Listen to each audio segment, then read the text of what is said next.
Kisah Abu Ubaidah Ibnul Jarrah, pemegang amanat umat dan amanat Rasulullah Shallallahu Alaihi Wasallam. Suatu hari Rasulullah Shallallahu Alaihi Wasallam pernah bersabda, tiap-tiap umat ada orang pemegang amanat, dan pemegang amanat umat ini ialah Abu Ubaidah Ibnul Jarrah.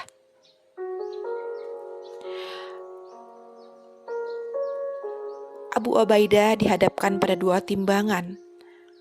Manakah yang akan menjadi pilihannya? Ayahnya yang kafir atau keislamannya yang diridhoi Allah? Ketika perang Badar, Abu Ubaidah ikut memperkokoh dan membela kaum muslimin, sedangkan ayahnya berada dalam barisan kaum Quraisy yang musyrik dan kafir.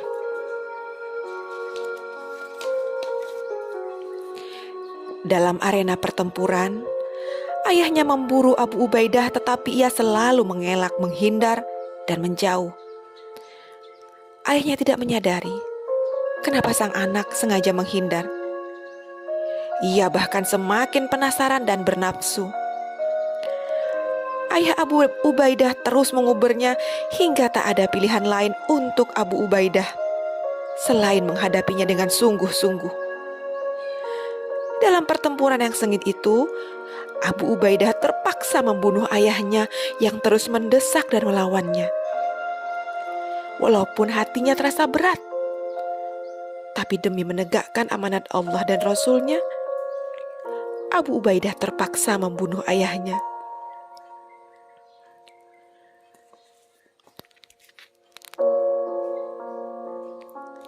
Setelah peristiwa itu, Allah menurunkan firman-Nya, kamu tidak akan mendapati sesuatu kaum yang beriman kepada Allah dan hari akhirat, saling berkasih sayang dengan orang-orang yang menentang Allah dan Rasul-Nya, sekalipun orang-orang itu bapak-bapak atau anak-anak atau saudara-saudara ataupun keluarga mereka.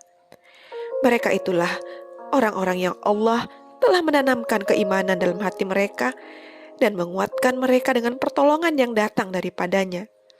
Dan dimasukkan di bawahnya sungai-sungai, mereka kekal di dalamnya.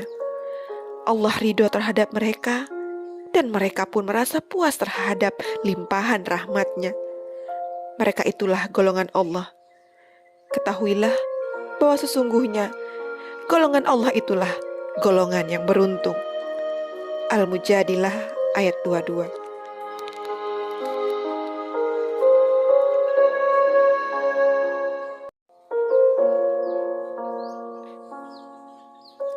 Abu Bakar As-Siddiq radhiyallahu an pernah menyampaikan suatu kisah tentang jasa Abu Ubaidah pada perang Uhud. Begini kisahnya. Pada waktu perang Uhud, Rasulullah Shallallahu Alaihi Wasallam terkena panah. Panah itu mengenai rahang atas wajah beliau. Ketika itu beliau memakai tutup kepala dari besi sehingga kepingan besi penutup wajahnya menancap ke rahang beliau di dua tempat. Dari wajah beliau darah terus bercucuran. Aku berusaha mendekati Rasulullah Shallallahu Alaihi Wasallam, tetapi sudah didahului oleh seseorang yang berlari dari arah timur. Ia lari begitu cepat seperti kilat menyambar. Terus terang, pada saat itu aku merasa cemas. Kalau orang yang datang itu dari pihak lawan, maka segera aku berdoa kepada Robku. Mudah-mudahan orang itu adalah orang yang patuh kepada Rasulullah Shallallahu Alaihi Wasallam. Begitu doaku. Setelah aku berada di sisi Rasulullah, barulah aku tahu ternyata dia adalah Abu Ubaidah Ibnul Jarrah.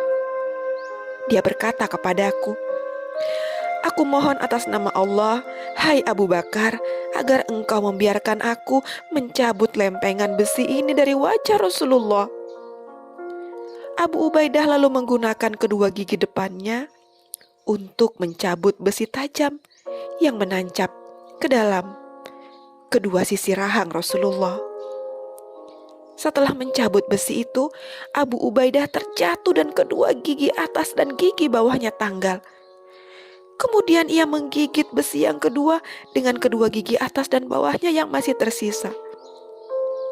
dan ternyata giginya pun tanggal pula.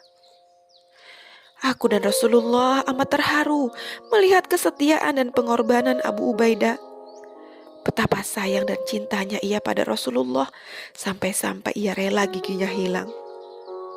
Sejak itu, di kalangan kaum muslimin, ia dikenal sebagai si ompong karena kedua gigi atas dan gigi bawahnya telah hilang.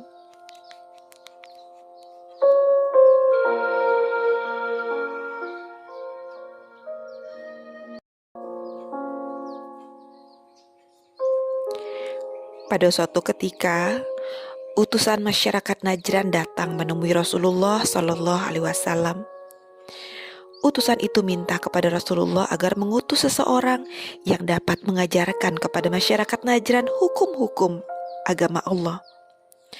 Rasulullah Shallallahu Alaihi Wasallam menyanggupinya dan menjanjikan kepada mereka seraya berkata, "Esok hari aku akan mengutus bersama kalian seorang yang benar-benar amin, benar-benar amin, benar-benar amin." Beliau mengulangnya sampai 3 kali. Orang yang disebut amin sampai diulangnya 3 kali itu adalah Abu Ubaidah. Ialah yang diutus mengajarkan syariat Islam kepada penduduk Najran. Dalam perihal amanat, Umar radhiyallahu an mengungkapkan pula kelebihan yang dimiliki Abu Ubaidah. Aku benar-benar mengharap agar aku ditunjuk Rasulullah Shallallahu Alaihi Wasallam untuk menduduki jabatan itu. Setelah kami menunaikan sholat zuhur bersama, Rasulullah melayangkan pandangannya ke kiri dan ke kanan, sepertinya ada yang hendak beliau cari. Aku sengaja mengangkat kepalaku agar beliau melihatku, tapi ternyata tidak. Beliau tidak mencari aku. Beliau terus melayangkan pandangannya, dan ketika melihat Abu Ubaidah ibnul Jarrah, beliau segera memanggilnya dan berkata kepadanya, "Wahai Abu Ubaidah, pergilah engkau bersama-sama dengan mereka, utusan masyarakat Najran, jalankan hukum dengan penuh kebenaran terhadap segala apa yang mereka perselisihkan." Aku sempat tercenung dan aku kini menyadari itulah kelebihan yang telah diraih oleh Abu Ubaidah. Rasulullah Shallallahu Alaihi Wasallam menyerahkan tugas yang mulia itu kepada Ubaidah karena beliau tahu Ubaidah adalah orang yang memegang teguh amanat.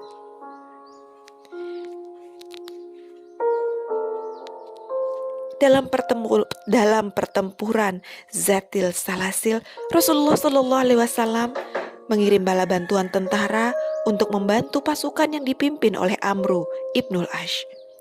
Di antara prajurit itu terdapat Abu Bakar radhiyallahu an dan Umar radhiyallahu an. Sedangkan komandan pasukannya adalah Abu Ubaidah ibnul Jarrah. Kepercayaan yang diberikan Rasulullah Shallallahu Alaihi Wasallam terhadap Abu Ubaidah membuat Umar bin Khattab berkata mengenai Ubaidah menjelang wafatnya, "Kalau Abu Ubaidah ibnul Jarrah masih hidup, maka aku akan menunjuknya sebagai khalifah penggantiku. Dan bila kelak Allah Subhanahu wa Ta'ala bertanya kepadaku tentang apa sebabnya, maka aku akan menjawab, aku memilih dia karena dia seorang pemegang amanat umat dan pemegang amanat Rasulullah Sallallahu Alaihi Wasallam."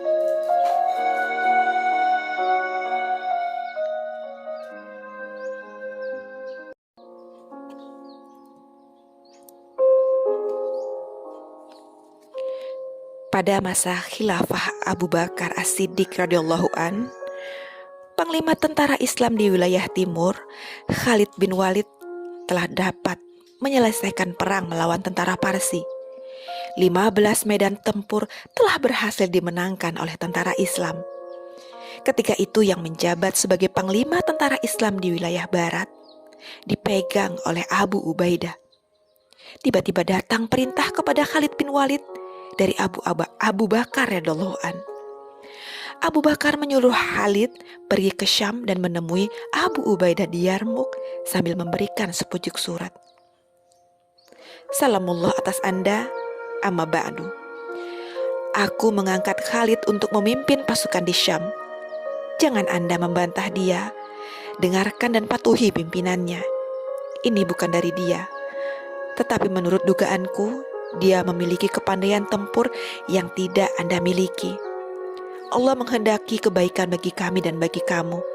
Wassalam. Setelah membaca surat itu, Abu Ubaidah segera menyerahkan jabatan kepemimpinannya kepada Khalid. Sedangkan Abu Ubaidah menjadi pendampingnya dalam meraih kemenangan.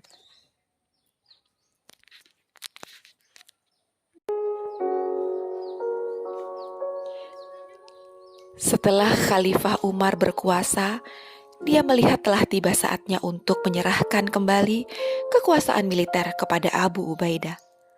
Khalid telah mencapai sukses besar di medan perang. Dan di saat damai, Abu Ubaidah lebih tepat menduduki jabatan ini. Kedudukan tertinggi dalam ketentaraan yang dipegang Abu Ubaidah malah menjadikan dirinya semakin rendah hati dan zuhud terhadap kemewahan dunia. Namanya semakin tenar. Rakyat semakin memuji dan mengagumi kekuatan jiwa dan amanatnya. Tetapi ketenaran dan pujian ini membuat Abu Ubaidah semakin ciut dan kecut hatinya, sehingga dia berpidato di hadapan mereka. Wahai segenap manusia, sesungguhnya aku ini seorang muslim dari Quraisy. Tiada seorang pun dari kalian yang merah maupun yang hitam yang melebihi aku dalam bertakwa kepada Allah. Maka benar-benar aku ingin menggantikan kedudukannya. Hormat setinggi-tingginya bagimu, wahai Abu Ubaidah. Kemuliaan Allah selalu menyertai agama yang telah melahirkan kepribadianmu, dan kemuliaan bagi Rasulullah Sallallahu Alaihi Wasallam yang telah mendidik dan mengajarmu. Ketika Amirul Mukminin Umar bin Khattab mengunjungi negeri Syam, ia bertanya kepada orang-orang yang menyambutnya, "Mana saudaraku?" Mereka bertanya, "Siapa saudaramu?" Umar menjawab, "Abu Ubaidah ibnul Jarrah." Tak lama kemudian, Abu Ubaidah datang. Dan begitu melihat Umar, mereka saling berpelukan erat, hangat dan mesra seperti dua orang kekasih yang sudah lama tak jumpa. Setelah itu mereka pun pergi ke rumah Abu Ubaidah. Sesampainya di rumah Ubaidah, Umar melihat ke sekeliling rumah sahabatnya. Ia melihat rumah itu kosong, tidak diisi oleh perabot apapun. Yang ada hanya pedang, perisai, tombak, dan sebuntal pakaian. Rupanya Ubaidah biasa tidur beralaskan kulit lapisan pelana kudanya, dan buntalan pakaiannya ia gunakan sebagai bantal. Melihat suasana rumah Abu Ubaidah, Umar tersenyum seraya bertanya, "Tidakkah engkau memakai untuk dirimu sebagaimana yang dipakai orang lain?" Abu Ubaidah menjawab, "Ya Amirul Mukminin, saya khawatir kalau nanti menjadi pembicaraan orang."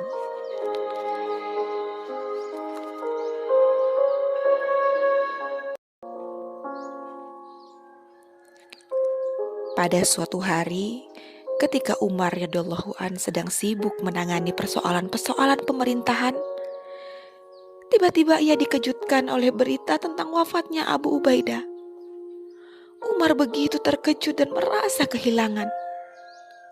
Matanya terpejam dan kepalanya tertunduk. Dari kedua bola matanya menetes air mata duka.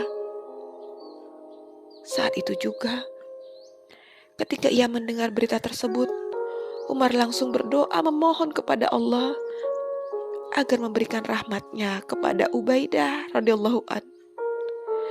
Lalu Umar mengulangi ucapan yang pernah diucapkannya sebelumnya. Katanya, "Kalau aku mempunyai suatu puncak keinginan, maka aku ingin suatu rumah yang di dalamnya penuh dengan orang-orang seperti Abu Ubaidah." Abu Ubaidah wafat di negeri Urdun di wilayah Syam, dan jenazahnya dikubur di tempat yang pernah dibebaskannya dari cengkeraman kerajaan yang menyembah api dan berhala, yaitu Parsi dan Romawi.